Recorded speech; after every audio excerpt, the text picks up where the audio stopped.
Actually, swimming happened by accident. Let's get started. Before all of this, before the English Channel, before the Triple Crown, who is Srikanth Viswanathan? I grew up in Chennai. I was born in Chennai. I spent all my younger days in Chennai. I went for a formal cricket coaching, which was never heard of in those days, back in the 80s and 90s, under 15, under 17 selections. Coming to academics and all, you have double degrees and you are in R&Ds, you are in corporate for very long time. How did you come from there to swimming? There was no plan. I never had an ambition. Swimming is a great sport too. The ocean found you. It was a very unique experience. You can start over if you're 30, if you're 40, at whatever age you are. This 5-year group. So I'm excited for the podcast and I'm sure our viewers are excited.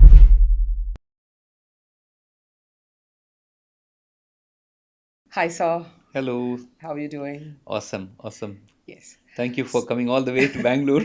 It's absolute pleasure. One thing is, having you on my podcast, but getting to know your journey, how you have started and where you are right now. It's indeed, it's inspiring, but more than that, it just opens up few horizons, where you can think there are possibilities. You have to look beyond the limitations. So I'm excited for the podcast, and I'm sure our viewers are excited for it as well. So yeah, let's get started. Thank you. Yeah, looking forward to it. So before all of this, before the English Channel, before the Triple Crown, right? Who are you? Who is Srikanth Viswanathan? A small boy coming from Tamil Nadu. What was he like? At age 6, what were you? At age 16, what were you? Just could you please throw some light on that? Well, actually, I grew up in Chennai. I was born in Chennai. I spent all my younger days in Chennai. Um, in fact, in my childhood, I was just like any other Chennai kid. I was very, very fascinated with cricket. I was obsessed. I would be spending most of my time in a day, the weekends on the playgrounds or on the streets and playing cricket, gully cricket. That is where I actually got to know more about socializing, got to know more about competing with fellow players, and improving my own game and so on and so forth. So that is where I grew up, and my family, a typical Tambram middle class family, and my both my parents were working, and I was the last of the three siblings, and the one who's always very, very, like a happy-go-lucky kid, and pushing the limits of any preconceived notions that the family had. I would be the first one to push the boundaries. I went for a formal cricket coaching, which was never heard of in those days, back in the 80s and 90s. And then I, in fact, went for under 15, under 17 selections. And, large portion of my teenage years were spent predominantly in the cricket Cricket. and cricket fields and in going for all these competitions.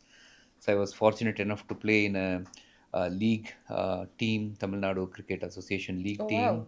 and then I captained my school team, and then played for my dad's company team. So I had my share of Cricket. cricket Yeah. fill, right? I think that was a wonderful part of the journey. Hmm. But I think, to put it in a nutshell, I love to challenge myself. In hindsight, I can think about the fact that I was always very, very keen to challenge my boundaries, challenge my limits, and try to always do something which nobody had done in the family. And it was not a conscious choice. That was who I was, and Yes. then It that was an came out innate in, feeling. yes, Yeah. very innate feeling. I always felt I should be doing something more and something different, and that's the way I really had a very, very fantastic childhood, and very supportive family. was very, very fortunate. I'm very fortunate to have, Yeah, I guess in those days, yes, sending to a formal cricket training and all, yes, I think especially in that era, people were so focused on career, job, yes, everything. But taking that leap of faith and sending you to the yes, training itself talks a lot yes. about your parents.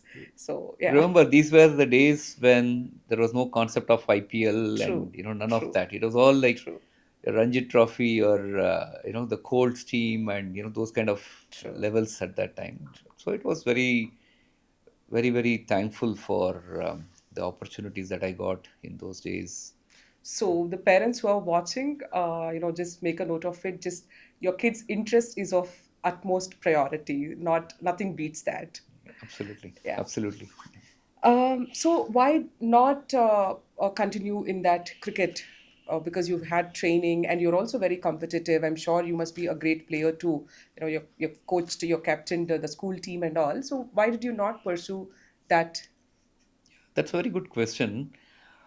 I think at some point, a traditional conservative family, we always had to take a back seat in terms of what you want to prioritize, because given the lack of opportunities in those days, like I said, we didn't have any IPL kind of a concept or any other formats for people to showcase their talent. So it was very, very narrow. True. And so when I was in my 12th standard, I had to take a hard call. I had a big ambition or dream to get into IIT. Again, pushing the limits, and then I said I will push for IIT, and then I started training, practicing very hard, and so on. And then I realized that I was, really not able to keep up with the course demands. Yes, So then balancing. yes, and then I had to mindfully, very consciously say, okay, fine, let me not damage my ambition to do engineering in IITs and so on. And then I had to consciously take a step back. I guess this is also, like you said, because being mindful, it's a conscious choice, and Yes, you prioritized your academics over yes, cricket, correct. and that's a wise calling. Wise, yeah. Yes, So, yeah, coming to academics and all, you have a double degree, right? And you are in R&Ds, you are in corporate for very long time, which is lucrative, a dream for, I think, most of Indians. Now, and that life is also very structured, very credentialed. How did you come from there to swimming? That's like two worlds apart, day and night. And how did you, that jump, how did that happen? yeah, it's actually swimming happened by accident to me, Okay. purely by accident. There was no plan. I never had an ambition, never had a aspiration to learn swimming or anything. It just one fine summer in 2004 or 5, I just felt like learning swimming, and then I was bored, and then the summer camp brochure I came across, and then I said, okay, let me go and find out what it's all about. And that's how I got introduced to the sport, and that's how I learned. But the other driver which also pushed me to look at swimming is, I had a ACL injury few years before that, and then my ortho very clearly said that you have to slow down your cricketing activities, because you are no longer, because I was by then in my early 30s, and then he said, you are no longer in your teenage to push your limits. True. Now you have a You need to ACL have tear. boundaries. Yes, you need to draw your boundaries, whether you want to change your lifestyle and continue without any surgical intervention, or you have to surgically have that intervention, get it corrected, ACL, get the ACL corrected, and then you can continue with your physical activities. So I'm, knowing me, I knew that I'm not the one to keep quiet sitting down, and so I said, no, there is no way I can. So instead of having fixed boundaries, I think you redraw the Yes, boundaries. yes. So yeah. Then the natural thing, somebody suggested, why not, swimming is a great sport too. And then I didn't really seriously think anything about it, but then it came my way in 2005, and then I said, okay, let me try experience it for whatever it is worth. And that's how I got involved in the sport. I think it's the ocean found you. The water, Yes, the water has yes, found you. yes. Water Yeah. found me. That is exactly Yes. the most appropriate way. Yeah. Water found me. Yes. So, this is very interesting because by the time you started swimming, you're already an accomplished person, right? You've achieved something. You're doing very good at your corporate career and all, and with your academics, right? Now, to start as at a basic level, like a 6-year-old kid at a swimming pool with no basic knowledge, with no basic drills, right? That itself is a shift. Now, everybody talks about comfort, but I think the comfort for you did not end at the English Channel, but it ended standing there in that line like a child, Yep. looking at the coach, looking for their instructions. Yes. So, how did that transition feel, and how humbling was it? Oh, it was a very unique experience. You really hit the nail on its head. It was very very different for me to go back to that coaching space after more than about 15 years. The previously I was in cricket field having a coach to guide me and True. so on, and then almost after 15 17 years I again got an opportunity to work with a coach to learn a new skill, acquire a new skill. Luckily, I wasn't, in the midst of kids, and then Yes. it happened to be a batch of six of us, all, probably in our 30s, and Okay. so it saved the day for me, not to be Not to competing be and too embarrassed, yeah, not to be too conscious. yes, Yeah. yes, but yes, it was fun. We were a bunch, who were very very eager to learn and push our boundaries, and yeah, I really felt very nice and happy to be in the water. Mhm. Initially, it was intimidating, but once I got a hang of it, I really felt the weightlessness of the water was truly, truly amazing. It's like going to the space, This is and mine. yes, I belong beautiful. here. Yes, this is me. Yeah, this is where I want to be. Yeah. Yes. So, to anybody who's wondering to start over, you can start over if you're 30, if you're 40, at whatever age you are. Just find your group, that group that cheers you, that group that makes you feel belong. The thing is, you started going to pool and all. I'm sure there must be accidents, right? You learned it and then you're Oh yeah. getting, yes. Let's talk about the Basavanagudi accident, right? It is a near death experience. And how did you talk to yourself to come to the pool next day? I'm sure your friends must be cheering you, they must be motivating you and all. But that experience that you had, which I'm sure the life flashed in front of you. Yes. So, how did you convince yourself? How did your mind convince yourself? Or how did you convince your mind to come back and show up at the pool the next day? Yes. I think I mean, as you are speaking, I'm just reliving that moment.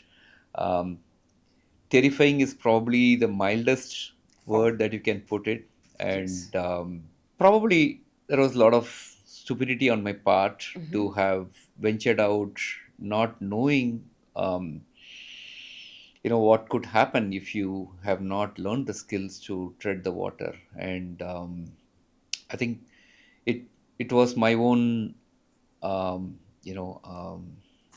ask. I pushed my coach to say, You're pushing the yes, boundaries. let me, please take me to a deeper pool, because the pool where I was training was very shallow, just 4 feet, and I could stand whenever I want. And then I felt like, what happens if I'm not able to stand? What would happen? Because I felt like I was not learning fast enough, because there is always a exit path, or always a safe path True. to stop whenever you want. The comfort zone, right? There was a comfort zone. So I felt I should test myself going into a deeper pool, and that's when I insisted my coach to take me to Baswangudi pool, and then he taught me how to do this, and then he left me in the middle to pick up the next student to the center while I was practicing the treading.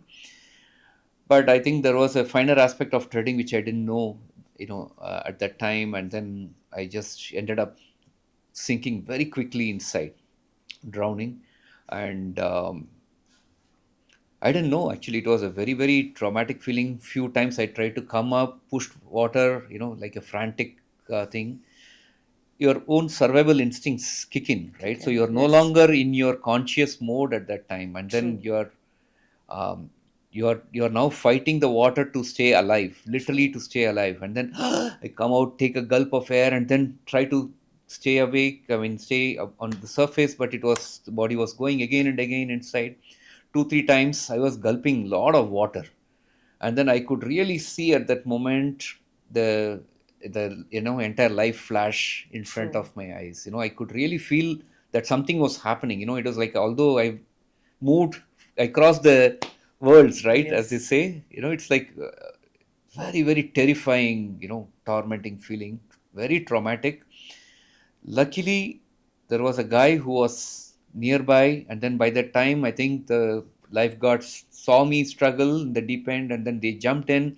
Then another swimmer saw me, notice my predicament. He just held my fingertip. I still could feel that sensation. He just held my fingertip.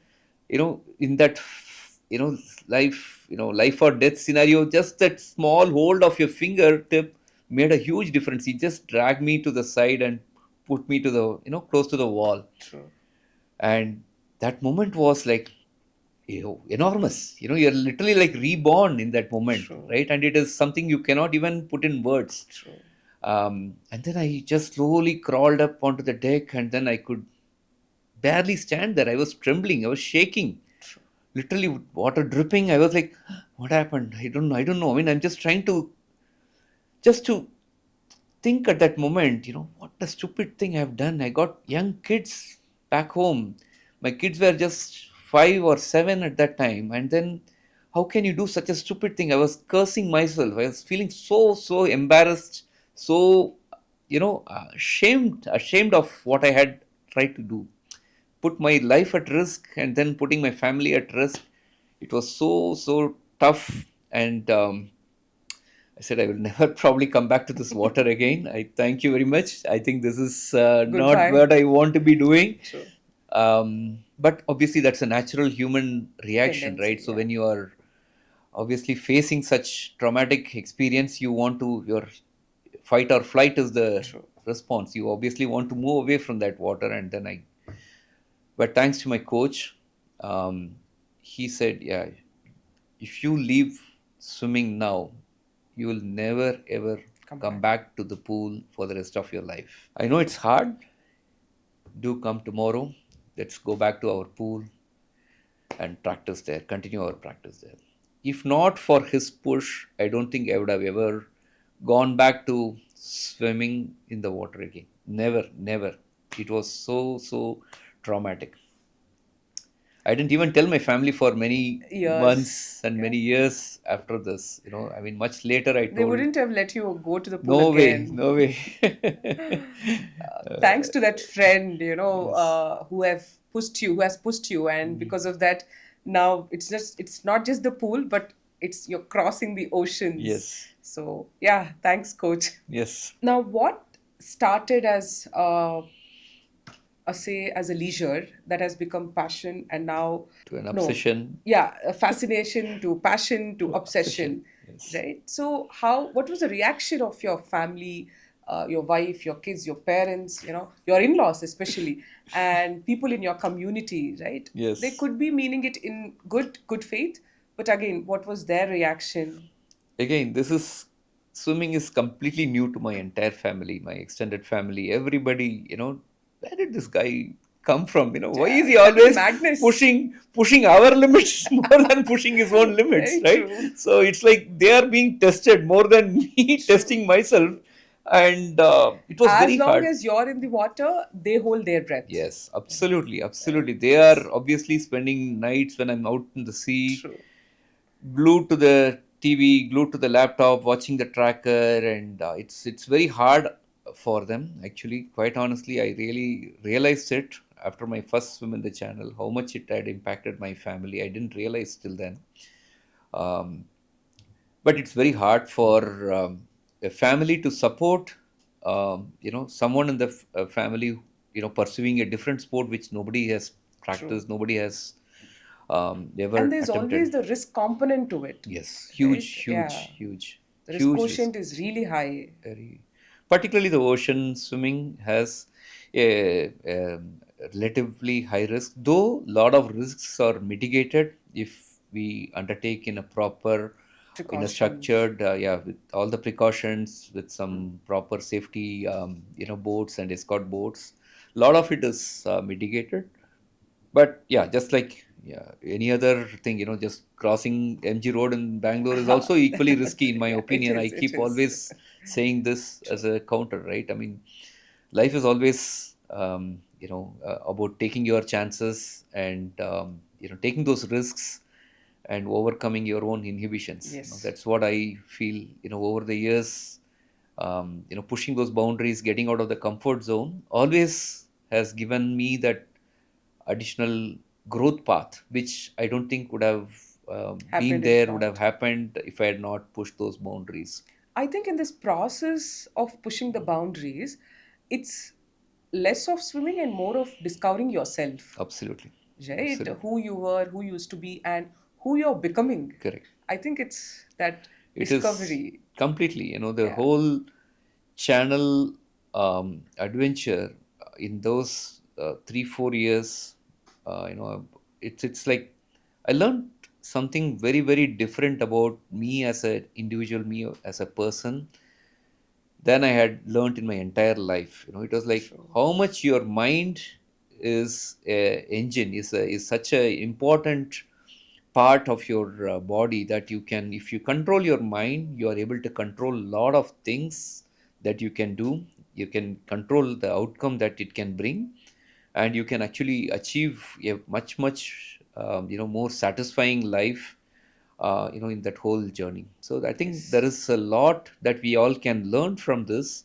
I always have this saying that, life begins at the end of the comfort zone. And I believe that every aspect of our life, every day of our life, has a certain comfort zone factor. true. And if we can recognize, first and foremost, is to recognize what is my comfort zone.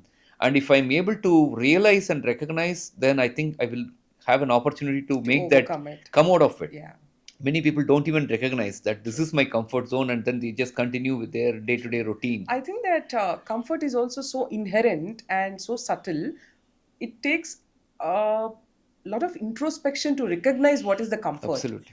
right? Like that self talk. You need to sit in front of the mirror and have this raw talk with you. What is stopping you?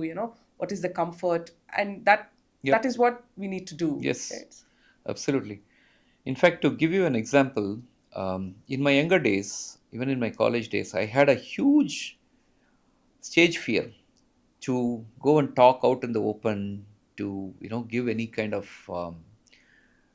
explanation in the class, or it used to be big, Terrifying. terrifying experience, ordeal, right? And then over time, I decided to confront that fear. I decided to overcome that inhibition and mindfully make effort to face it. I think first and foremost in that process is recognition of the fact that you want to overcome.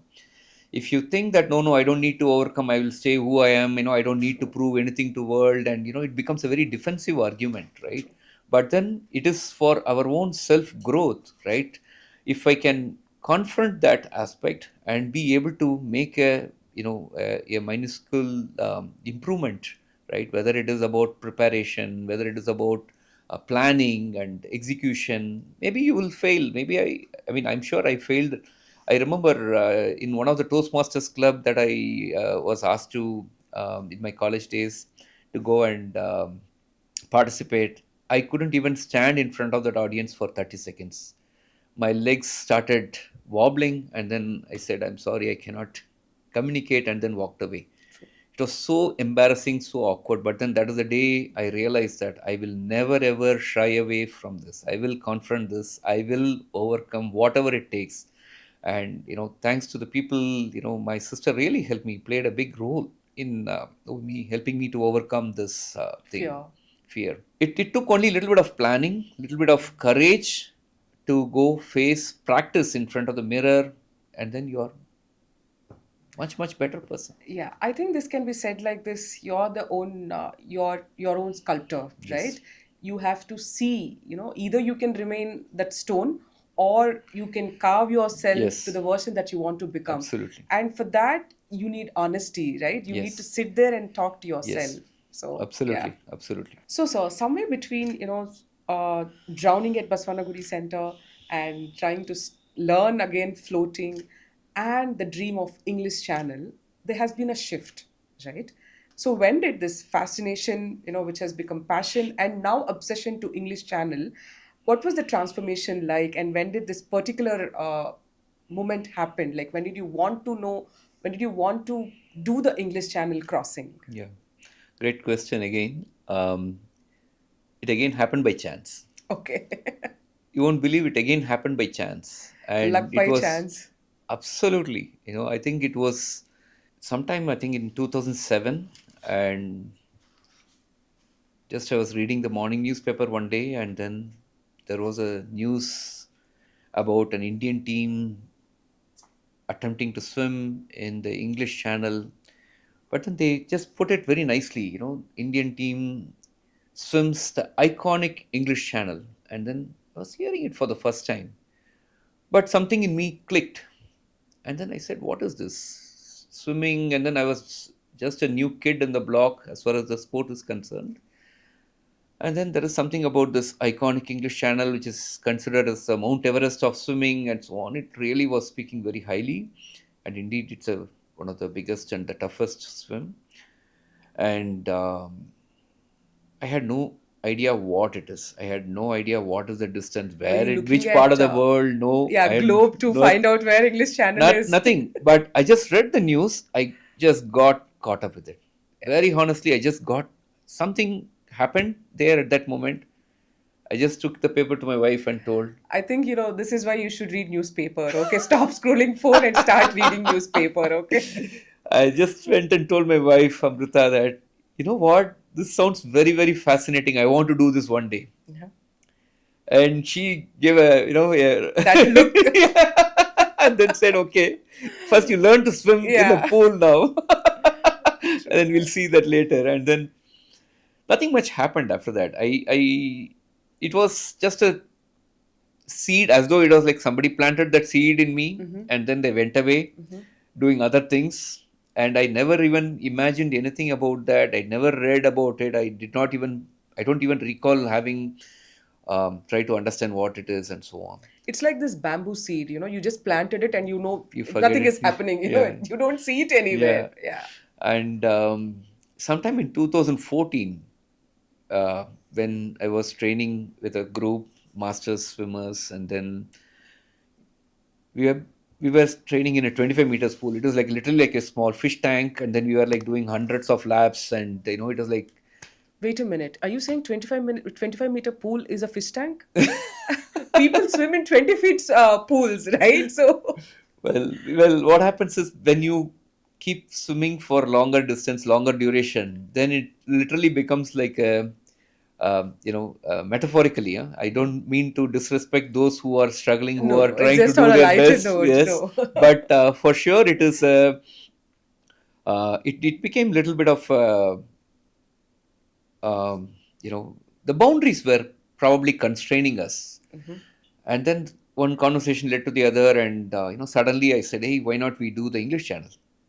I don't even remember why the thought came. It was not even something which I You had planned. planned or I read about in Yes. the previous day.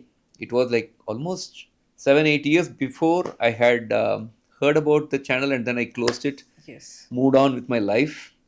And suddenly in 2014, The that summer, bamboos. yes, You can see the this bamboo. the Yeah, sprouted. sprouted bamboo sprouted, and it was like, oh, nobody actually had any inkling of what English Channel was at that time. And then even I'm I sure didn't. people must have gone, grab their atlas and then just Yeah, checked they said, where is what it this? is, what is Yeah. this all about? And somebody asked, which channel does it come in? They thought it is some TV channel. Yeah, I No, know. it's not. It's a big ocean. Which English channel? MTV. Yeah. Yeah. Yeah. So then I just went back and started researching more about it, and then we quickly formed a group, and we made the first attempt in 2015 as a group of 8. Yeah, it's a relay, It's a right? relay Yeah. swim. Each swimmer swims for an hour, and then we keep doing in Batches. rotation. Yeah, Yeah. rotation.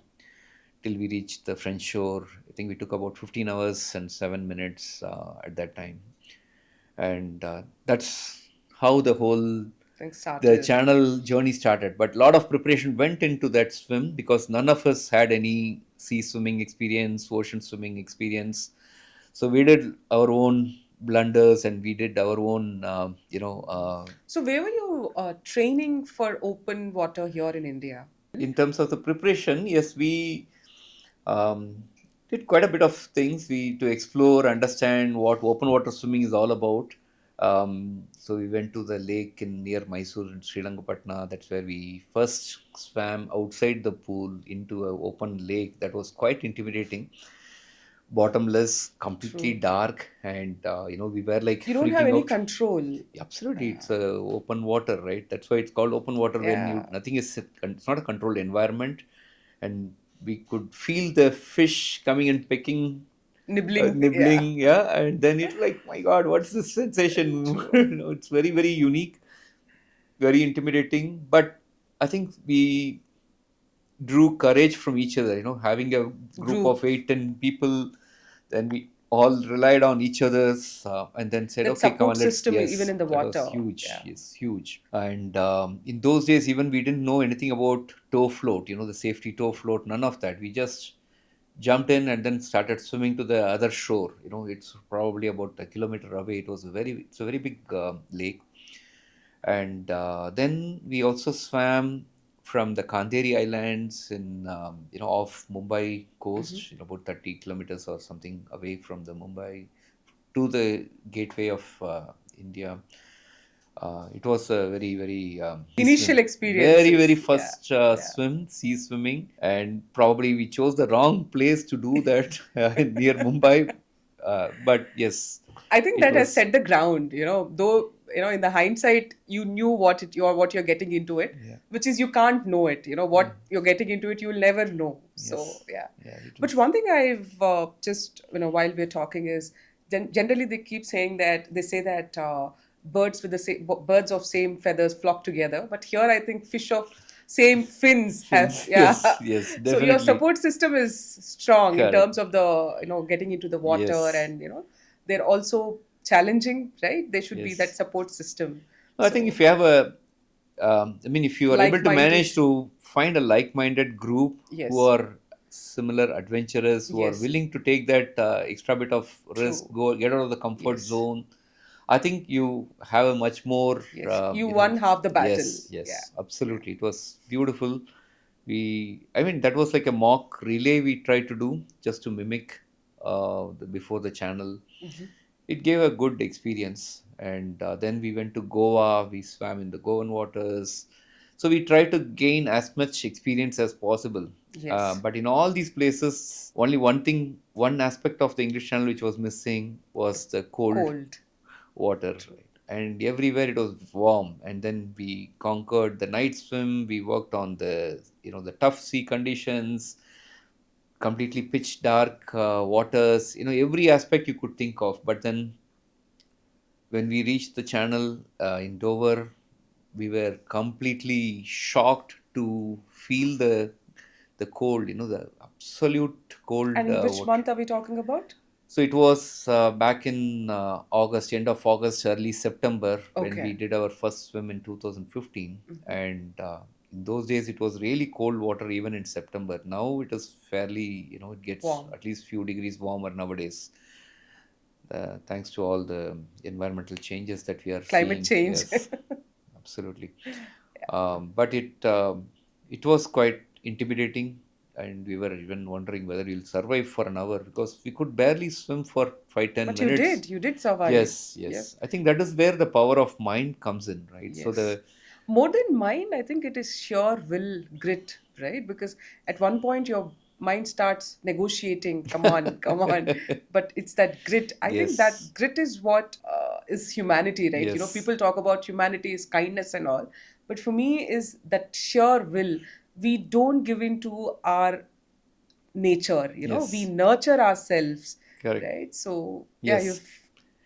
Yeah. I mean, absolutely. The characteristics which comes into play is your grit, determination, true. courage. But it Perseverance. is what I always say, that your mind, mind is the one which is bringing out those elements. The same True. mind can also bring out the fear. Same Fear. mind can Yes. also bring out your comfort zone aspect and say, okay, True. fine, it's too Fear, cold. I will family, just, yes, everything. I Yeah. will rather stay on the shore rather than True. get into this cold water. True. I So could it, come next time in yes, summers, yes, yes, I'll come prepared, Yeah. find excuses for to, True. what you don't want to do. So that's, but then it was a good experience. But then, in fact, I don't know whether we were fortunate or unfortunate. We got to swim in the dark in the early morning in the around 2 a.m. Mhm. So we got to taste a little bit of dark swim, the night swim. So I happened to swim second in the sequence, and then I got to experience the darkness, and it was, initially intimidating, but it was also very, very blissful. That experience was so unique that I had never experienced anywhere, and it was so beautiful. I'd never even felt for a moment that I was not safe in that water, in those I waters. think I this has really, become your new comfort. yes, Yeah. absolutely. It was completely like you. I said, this feels like this is my home. Probably True. this, I would have probably been a fish in my Yeah. previous life. Previous It life. felt, the same comfort. It was Yes. a beautiful feeling. And, that really caught on to me. It's like they call it as a channel bug. Uh When the huh. channel bug, bites you or catches you, Yes. then you are, caught by it. Yes. But before coming to the channel, now right from the time you've started swimming, by the time you read the newspaper article, and then by the time you actually swam your first swim at English Channel, there's about a decade and more, So how did you keep the flame going on, right? What was it, the challenges you faced, like how was it, the passion, how did you keep it? Because these days people give up in 10 months, but to have it to have it sustain Yeah. over 10 years, it's not an easy feat. Well, the first experience with the channel happened in 2015, Mm-hmm. the way of those that relay swim.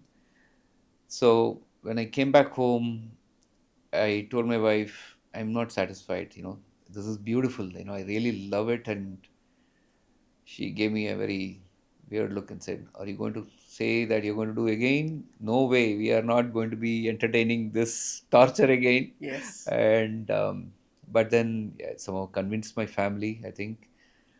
One thing what I have always, I've been a very family oriented man. So Mm-hmm. I always try to take my family into confidence and make sure that everybody is there to back me. That's when I feel like I've been completely backed, and it gives me the confidence to go and do whatever I wanted to do, True. right from my childhood. So that has been my nature. And here again, I spent a lot of time. And then finally, I had an opportunity to also team up with another group of three swimmers for a swim again in 2016. This time it was a much, Shorter. yeah, smaller team. So first Acha. was a 8-member Eight team, member. next was a 4-member team, and which means that you only More. get 3 hours of recovery. So you swim Yes. for an hour, then the next 3 hours the others are swimming, and then fourth hour you're back in the water. So it's like you're trying to push your boundary again, trying to now take the limits and then recover from the cold and the tough conditions, and then back in the water. So there we completed in 2016 again a 4-member relay. When I came back from that, I told my wife, I will do solo. I want to do solo. And we didn't even have a conversation for a few weeks after that. We were not in talking terms. And it was, It's a very poor valid thing, reaction, though, very, very, very It's, valid, yeah. because I think she went through a lot Emotionally, emotionally to see her husband go through all these true. crazy swims And in. somewhere that this thought lingers, does he even care, right? That Yeah, we are here, exactly, right? exactly. More than, he's so behind his adventure, he's so behind his passion. Doesn't family matter? Yes, Doesn't kids, don't they matter? So yes, this thought, and especially for women, because, correct. you yourself They are go through. shouldering the entire Exactly. responsibility, right? I mean, they obviously feel the weight of the responsibility. True. So, which I also realized that, it is for me it is an adventure, it is an outing, and it's bringing some purpose to what It's I am discovering doing. Yes, yourself. discovering, yes. But for them it is like, why is he doing all this? Why can't he Yes. just be like any other True. person, going to office, coming back, taking us for a holiday, True. weekends and all that? Why instead he's like No, spending? no. Why can't he do something like golf, which is like lifestyle sport, right? Yes, Why does exactly, he have to risk himself, risk us, exactly, risk our kids' exactly. future, everything? Yes, So exactly. But yeah, it was a much tougher conversation, and then finally, with great reluctance, my they wife, still supported yeah, you. yeah, she That's what agreed. that's Yes, what women do. yes. I mean, I understand. One thing I told her was at that time, I asked her, what is the botheration? Why are you so much against it? She said, no, I fear for your safety. What do you mean? You True. are already in your 40s and you are now trying to do Solo. solo, and Yeah. you don't even know what is your capability. How True. much can You your haven't tested the yes, waters. and you have only been doing relay, which is like 1 hour swim. So I said, okay, fine, that's a fair point. And what about cold? The hypothermia is a very, very big risk in the channel True. waters, right? There are people who have had a very narrow escape, or even fatality there because of hypothermia, because it's a very silent killer. If you're not prepared, you're not able to manage the cold, you are in for a big trouble. And then that's where I told her, that okay, fine, I hear you. Let me do whatever preparation needed to make sure Mitigate that, the yes, risk. mitigate the risk. And the next 2 years was all about mitigating all of those risks, doing many, many hours in the pool, pushing the body to see what is happening, how am I feeling energy wise, and the whole, the concern about whether my body can take that Take it. load, Yes. my cardiovascular system can take that load. I was very, very keen to test it out in the pool. And that was a journey which I can never forget, because it was very, very, very tough. I mean, I was at the peak of my career there. I had a very, very responsible position, and the team was growing. I was expected to, obviously, the leadership is trusting me to grow the team and bring out a very good team there. We had a lot of responsibilities in terms of new product development, and here I am chasing these oceans, spending a lot of time in the water, and the Bangalore traffic obviously takes a big chunk of your life. True. In Not at home, not at office. yes, On the yeah, road. yes, literally on the road. Yeah. Spend 2 to 3 hours on the road every day on the commute. It was not a easy phase. It was very tough, and finding a big pool, 50 meters pool, was a big challenge. Luckily, at that period in 2017, a Kensington pool, which is close to my place, opened up, and Nisha Millet, who was also one of my early coaches, she was managing that pool, and she was very, very supportive, and she let me use the pool for as many hours as I wanted. And my daughter Kavya was also training in her academy, so it kind of helped me to go together. While she's training, I do my practice, then come back home, pack our stuff, and To head to office. office. On the way, drop the kids to the school, and it was a very busy schedule. Then come back, and then get some rest, and then by next day morning 3:30 I would wake up. 3:30, 3:45, 4:30 in the pool, and then 5 o'clock the swim will start after the warm up. So it was a very tough life period at that time. No weekends. Weekends were typically meant for longer swims, and holidays were not very easy to have at that time. So that was one of the big complaints from my family. We'd never been out as a family anywhere, and so on. So I would try to steal time here and there, but then my priority and the focus was always to give my best, at True. least, because channel swimming is such a thing that you can never say that, okay, this is the training and you're good. Yeah, you're good to go if you're doing this kind of training, because you never know how much of effort you need to put, how much True. of preparation you need to put, till you really experience it on that day of the swim, when you are able to cross the channel. There is no book which is going to give you, okay, if you train with this model, your swim, the crossing True. is assured. Nothing of that Because sort. there are a lot of variables here, the climate, the weather, the Yes, sun, the temperature, the rain, everything, right? The everything. only thing you can control is your mind Yes, and your absolutely. training, right? Yes. So, What yeah. you can do to prepare is what is in Yes. your control. Rest of it is not in your control. So we were talking a lot about, the traffic, Hmm. as much as you're training here, I also see you're excelling at your career, right? Now, a lot of us, a lot of our viewers, who are struggling to balance, work-life balance is a big thing right now. Now, uh, how do you suggest to young couple, to young people who are battling, between their dreams and then their career and then the family pressure, right? What would be your advice to them to manage, to navigate all of this? It's a great question. I think it's a complex thing for anyone to solve, True. because we all have different hats to wear given day, right? You have family, you have work related, your friends, your own passion that you want to pursue, and so on. It's about juggling these priorities. At the end of the day, it's all about how do you feel. Do you feel like you have lived a very satisfying day, or you feel Fulfilling. like you're really wasted your day? It's in my case, what I try to do is I try to recognize what is important on that given day. If there is an important meeting, if there is an important review, don't try to push everything and try to make it like a regular day, because then you don't do justice to that part of you that you need to be doing good at. True. That role So that that you're, role, you have to do justice to yes, that role. yes, And similarly, when it comes to training, give everything you got. There's no point in compromising on your training and then feeling like, oh my God, I didn't train well today. So you try to be focus, mindful and yes, keep live the in the focus. moment. Yes. Yeah. Live in the moment, keep that focus, give the right weightage to each of those elements. Yes, Prioritization is the prioritization. biggest thing what I learned. True.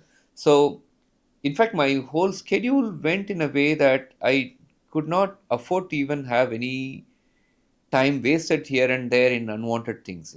Luckily, we didn't have as much of Netflix and Insta True. in A lot those of days. So, scrolling. Yeah. so it was largely the television, the movie, and so on, Yes. which probably I found it easy to curtail. And that's also once you come home or, Yes, you have to go to exactly. a Yes. theater or somewhere. Yeah. At work, you are obviously trying to maximize the True. productivity. You're trying to be as productive as possible.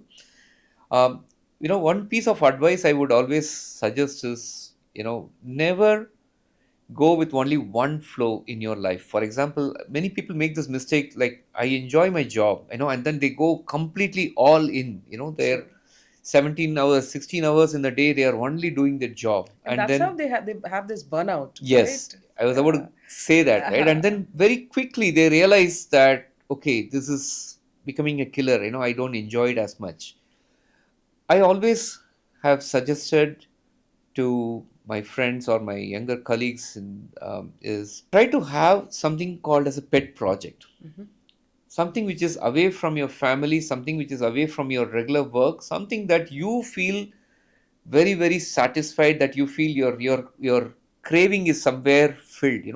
Many True. people have different craving, right? Some could be artistic, they love to draw things, or they love to make things, or they love to run, they whatever be. The inner child, Yes, what gives you that satisfaction, never Yes. compromise on that.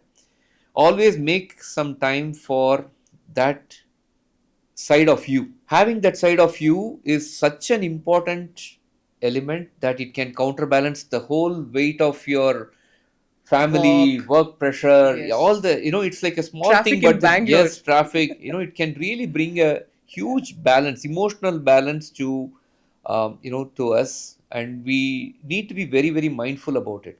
If we just go only one frame, not looking at either side, just go work, work, work, then you are going to be missing out big time on your True, life. true. Suddenly you realize that you're 10 years older and you're like, you're not So you're only 10 pursuing. years older, but you look and feel Yeah. like 30 years 30 old. years older, Yeah. yes.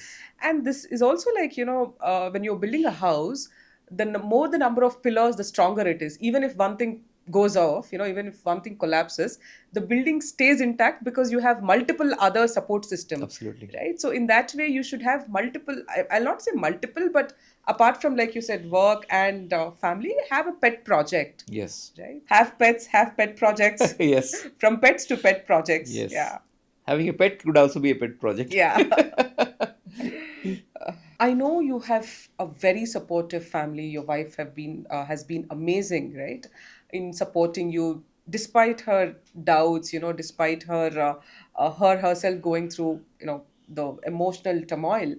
But there's also a specific kind of loneliness that you, as a man on a mission, feel, right? Right, like only you can experience the water, and nothing can talk you out of it, or nothing feels like the conversation that you're having on the land. Now this loneliness is also something. It's more than mind, it's more than emotions. It is also something like a spirituality, right? A zen mode.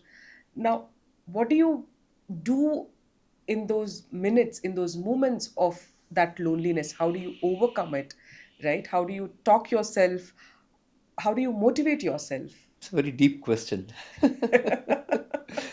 um, what I learned early on is that when I set my sights on the solo swim, this is going to be largely solo in one frame, but also from a different perspective. It is also got a large family support, friend support, well-wishers supporting you, backing you. So it's also kind of a team sport. While solo is being done solo, but you also have team sport. But then what happens is, when you are training, when you're practicing, you have to spend hours together in the water, in the pool, right? So you will obviously be alone. I don't think I ever had anybody watching over me when I was doing my 10 kilometers, 20 kilometers swim, unless it is in the ocean, when obviously I wouldn't venture in without having an escort board or a kayak True. by my And there's side. also cameras. But Yes. the training hours are especially grueling, the very lonely, Yes. you and water. I ended up learning to be happy with myself. That is the mental conditioning part. What I learned in this journey, that obviously having friends by the deck, on the deck, and then waving at you is good. Yeah, it's happy.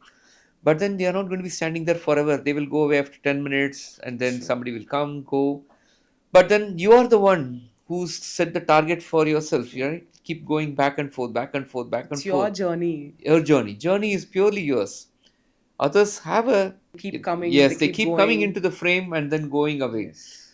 um, but it's always me and my clock, me Yes. and the clock on the wall, which I keep talking to, and then try to have a conversation. Okay, this is my 2 minutes pace and this is my 155 pace. I try to have that kind of a relationship with the clock, to battle my own boredom, right? Yes. Because at the end of the day, you start feeling, what am I doing? Because you're all the time looking down at the tiles, you're looking down at the floor of the pool, and every tile where it is broken. Yes. By the end of the swim, literally every aspect of the floor of the pool. I'm sure you must be knowing more details than the pool constructor, pool builder. Exactly. Yeah. It is, yeah, but then you also try to keep your mind occupied, Occupied. engaged. This is part of the training. The whole endurance sport training is about controlling, taming your mind, bringing it into a focus. And there are times when I would have even lost a count on the number of laps I would have done, because I would have just gone into a trance mode. I would have just gone Autopilot. into a Yeah. zen mode.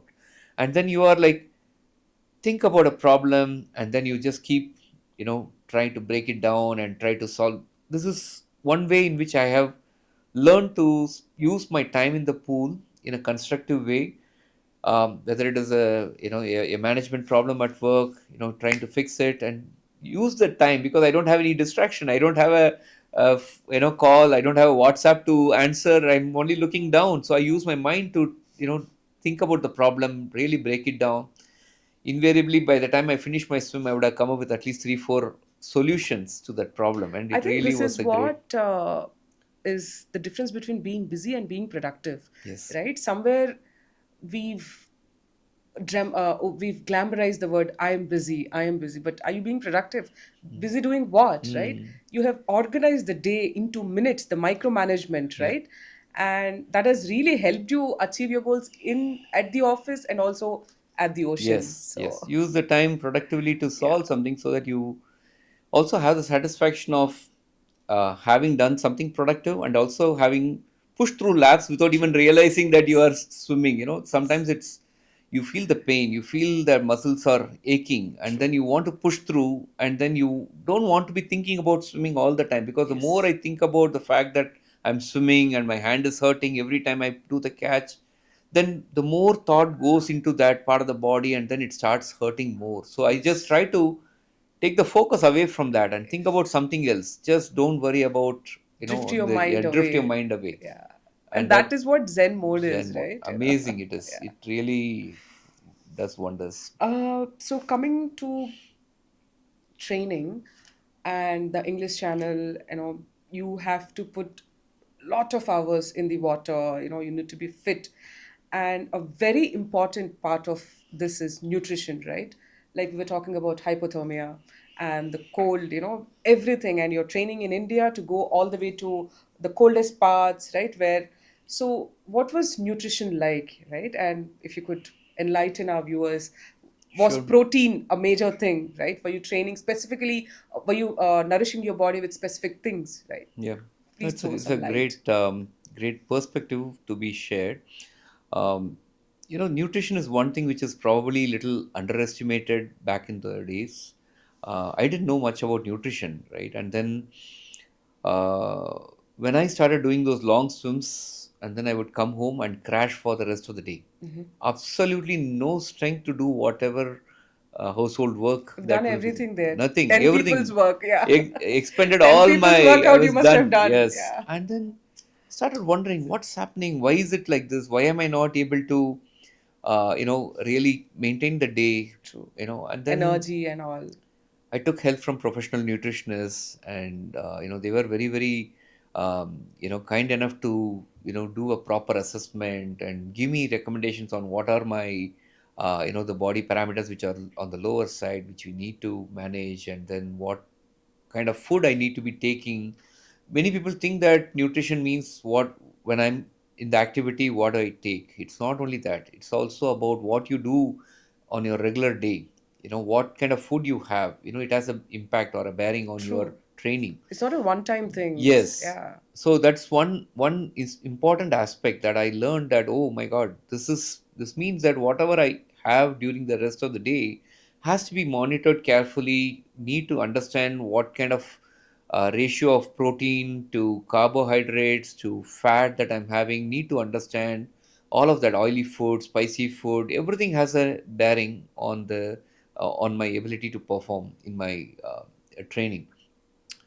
So I learned a lot in that time, and then took the help from the professionals and started incorporating those into my lifestyle, and then made a lot of changes to how I ate, when I ate, what I ate, and try to make, as I mentioned, being a vegetarian, Tambrand, we are vegetarian, hardcore vegetarians, and then we were, obviously very, very constrained with what we could have, True. In terms within of vegetarian, in terms protein, of the protein yeah. intake and how much dal you could have. My wife would make a big bowl full of dal. How much can you have? It's like True. you will obviously feel uncomfortable beyond a point. And then how much of paneer you could have.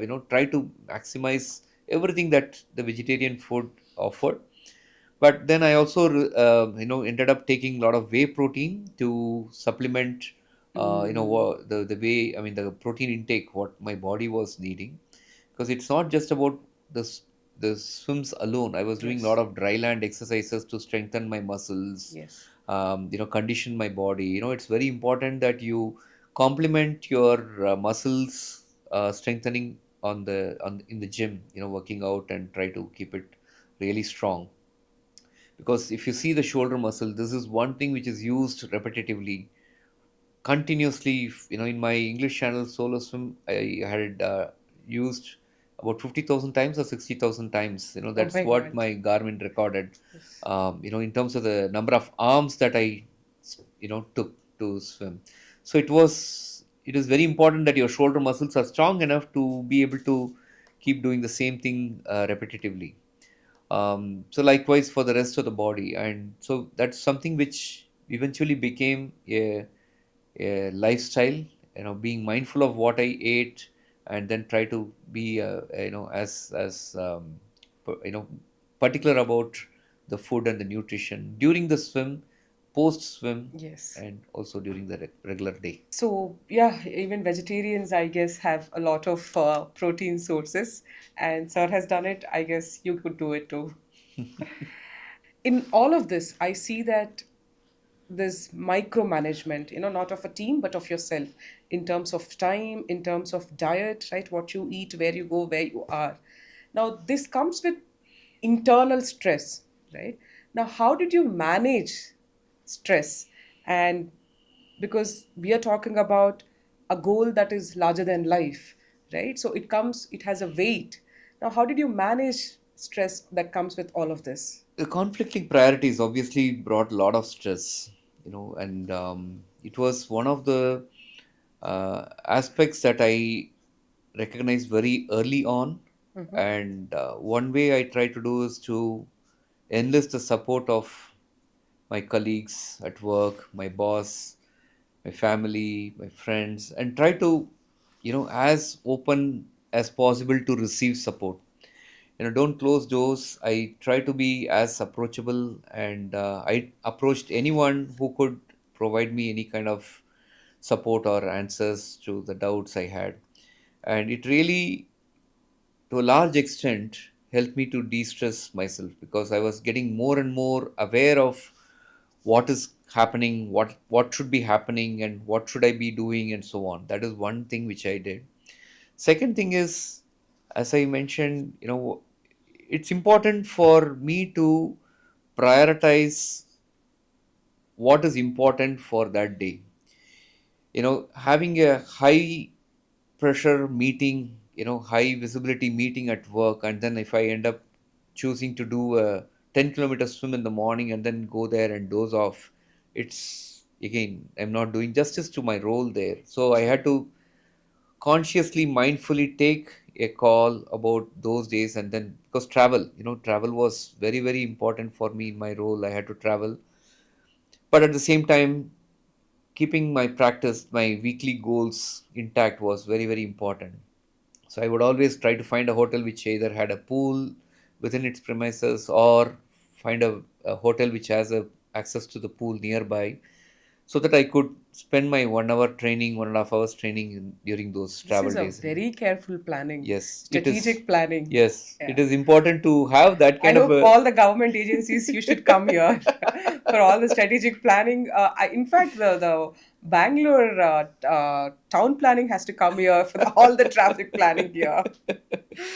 Yeah. Well, it's something that I acquired as a skill over the period, because you have to be very meticulous about what you want to do, how you True. want to do, how you want to spend your day. And as part of my professional development, I also did my project management planning program. Mm-hmm. So PMP certification it's called, Okay. and that also came Helped in you. handy to True. make my plans and execute the plans, and carefully monitor the progress. So it was in a way a good good marriage between what I was doing professionally versus True. what I'm doing personally.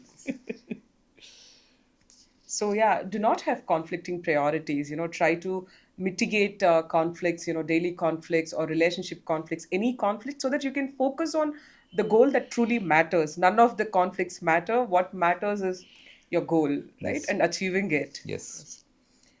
And ask for help. Don't forget, ask for Ask for help. help. Yes. What is open water? What is Ocean 7? It could be a lake, it could be a pond, it could be a river. Because this is a real risk. The risk from marine life is always awareness, and mindfulness is very, very important. Completed all the Ocean 7 challenge. It's a very interesting concept.